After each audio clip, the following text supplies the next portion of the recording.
Hey everybody, and welcome to this week's edition of 3 Minute Thursday. It's good to be with you. I hope you had a wonderful Halloween. And now we are in November, which is a fast-moving, kind of crazy month for schools. I just want to spend a little bit of time today talking to you about failure. Just finished up a lesson, actually finishing it this morning with my freshman leadership class about what, failure is really comprised of. And asking the hard question of, is failure absolutely necessary? And my answer to that is a resounding yes.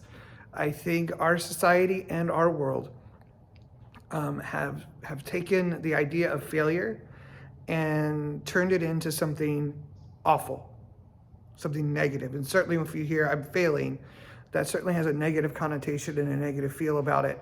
And nobody wants to fail. But the reality and the truth is we all do. And we do that because we are taking risks. We're taking chances.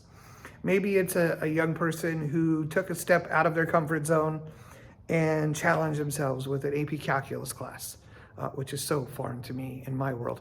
But kids do it. And some of them experience failure. Some of them experience true struggle.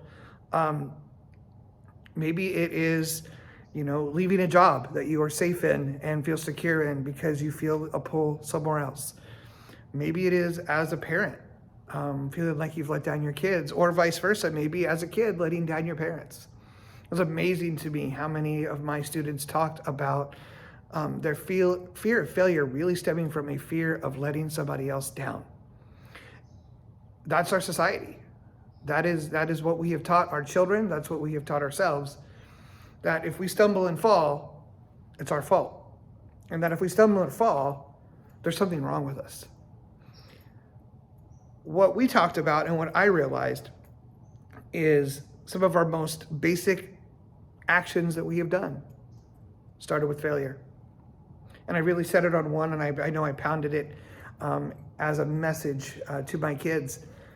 We all got up today and put our feet on the ground and walked to the restroom, walked to the kitchen, got ourselves dressed, and did our thing, and got ready for our day. But none of us also remember all of the failures it took for us to learn to walk in the first place. We fell down a lot as little tiny people, pulling ourselves up, taking a wobbly step or two, and falling back down. And eventually, with encouragement, with support, with praise, we figured it out. Some of us faster than others, but we figured it out with support, with encouragement, and with praise. So, I think we need to look at ourselves and our lives and the challenges that we've put in front of ourselves in that way, through the lens of that failure, of that very first time that we tried to walk. As you are building something and as you are creating something for yourself and you are trying your best to make a change for your life, realize that you're going to fall down. And surround yourself with people who are not going to point at you and laugh, but surround yourself with people who are going to be positive, who are going to be encouraging, and it will help you stand back up and continue that journey. That's your challenge for the week, friends. Make it a great one. Make sure you tell somebody that you love them and keep sowing the seeds. I'll see you next week.